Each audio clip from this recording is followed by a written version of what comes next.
First, Super Mario Galaxy changed our perception of how a 3D space could be navigated.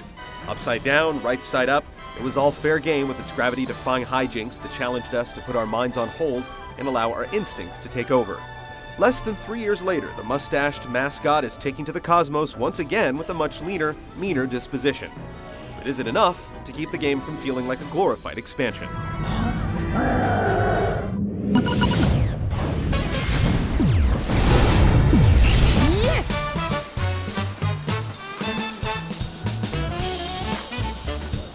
The story in the first game didn't set the universe on fire. Nintendo's decided why bother in the sequel. Instead of a convoluted explanation for why a plumber could possibly find himself in space, the sequel falls back on the tried and true, with Bowser attempting to hatch yet another harebrained scheme that somehow requires that he take Princess Peach along for the ride. It's membrane thin, but this is one of those rare cases where less is more. This ideal carries over to the design. Gone is the hub area from the first game that acted as a portal to each stage, and it's been replaced with a traditional menu system that shows you each world laid out along a clearly defined path. After each completed star, you're transported back to a spaceship shaped like Mario's noggin, where you can collect extra lives and examine the trophies from your exploits before heading back into the fray. Within each of the 6 primary worlds are galaxies, or in the traditional sense, levels. You can collect a few stars from each, including special prankster comet stages that become unlocked as you get cleverly hidden comet coins. These provide an excellent risk-reward proposition, as there are times in the more difficult levels that the last thing you want to do is go out of your way to find a trinket.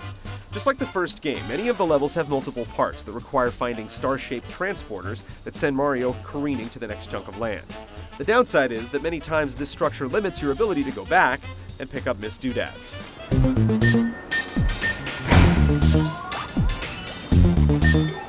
As you collect stars, more galaxies and opportunities for stars become unlocked, and you can have well over a dozen options available at a time, ensuring that you're rarely forced to tackle something that's giving you grief. Mid-level checkpoints give you a chance to catch your breath, but you're still unable to collect multiple stars while inside each level.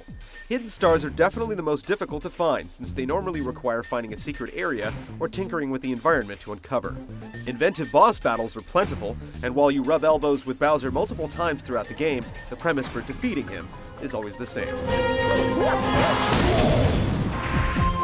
The first Mario Galaxy allowed a friend to plug in another Wii remote and use a cursor to collect star bits.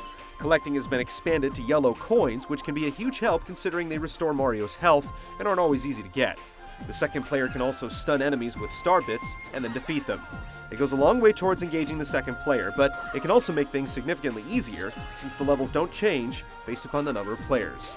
If you've played any previous 3D Mario game, then you'll know what to expect from the total playtime. You can head to the final showdown after collecting 70 stars versus 60 in the last game, but there are scores more to acquire after that for the completist. A special galaxy unlocks after you send Bowser packing with star milestones to unlock each one, serving as a dangling carrot. There's a lot to see and do, and best of all, there's flexibility in how you proceed.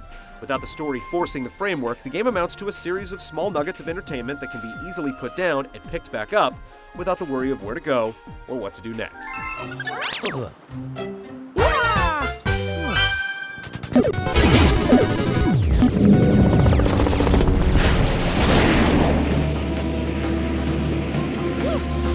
At this point, it's already well documented that the controls in 3D Mario games are about as responsive as they come. The formula has gone unchanged here, so you get the same complement of long jumps, flip jumps, triple jumps, and a spin attack that's executed by waggling the Wii remote. These are the primary tools, and a creative mind can find multiple ways to reach a desired location. Power-ups are a big part of any Mario game, and while a few return, the new ones are far more versatile than they initially seem.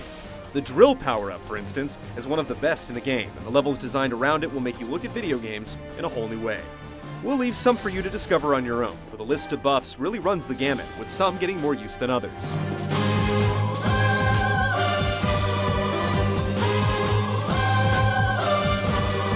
The difficulty is all over the place. You'll be able to attain many of the stars in a try or two, but some are absolutely devilish, requiring pinpoint precision and exacting play.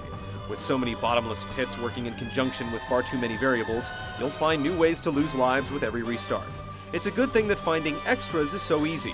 You can obtain several with every trip back to the ship, and most of the more difficult stages will have a 1-up mushroom placed somewhere within easy reach.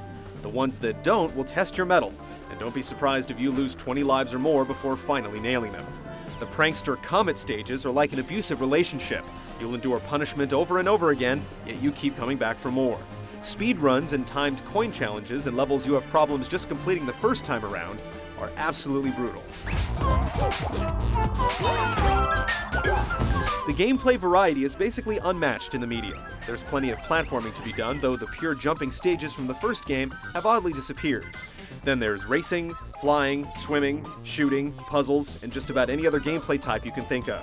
Every last one is airtight. There's no Motion Plus support, but the sensitivity on the default Wii Remote makes it seem like Nintendo has some programming tricks it's not sharing with other developers. Yoshi has been in 3D Mario games before, but the little green guy really struts his stuff in Super Mario Galaxy 2. In addition to his ability to triple jump across long distances, he can swallow just about anything in the game and turn it into ammo or star bits. His tongue also comes in handy for grappling onto flowers. Luigi was an award for finishing the game in the first Super Mario Galaxy, but he's now available at the beginning of some levels to swap in for Mario. There's not much difference between the two other than a slightly different stopping distance, so it's really a matter of taste as to which brother you choose. You can't always adjust the camera, but it's been intelligently programmed to show you what the developers want you to see. It's not perfect, but a few isolated instances cannot sabotage the work that's been done to provide a serviceable view with true 360-degree gameplay. Gravity still plays a major role, and you'll be jumping across areas that are upside down, inside out, and everything in between. There's still no other game like it. As challenging as it can sometimes be, Super Mario Galaxy 2 manages to hit the sweet spot in terms of difficulty. With so many stars open at any given time, you never have to torture yourself. Some objectives require precision play with unforgiving consequences, but the responsive, accurate controls are always there to eliminate excuses. It's a game that's a lot less about figuring out what to do, and more about having the skill to do it.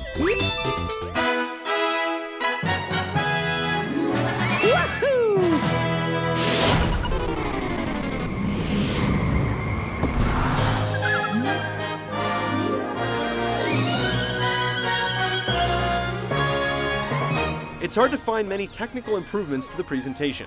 It's the same engine that powered the first game, so you get the same good and bad.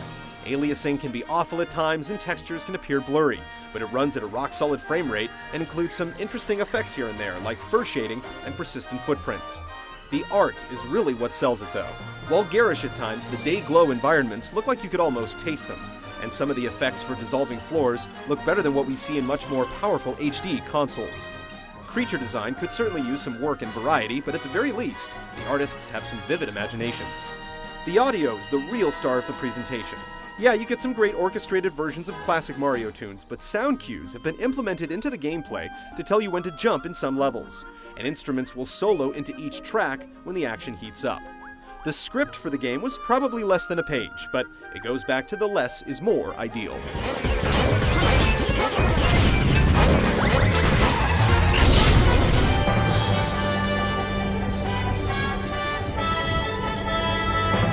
Super Mario Galaxy 2 is one of those games made for the game player, and not necessarily the game fan. If you feel like you need a deep, involving story with gobs of cutscenes to stay engaged, then steer clear. But if you play video games for what makes them different from other entertainment mediums, put aside a few days on your calendar and get ready for a top-shelf gameplay experience. There's more creativity in some single stages in this game than in entire other games. It's a bit familiar, but all the fat has been cut away to expose a pure gaming core. There's something for just about everyone, and games that we can truly recommend to almost everyone are rare. Here's hoping that Mario never goes back to the Mushroom Kingdom.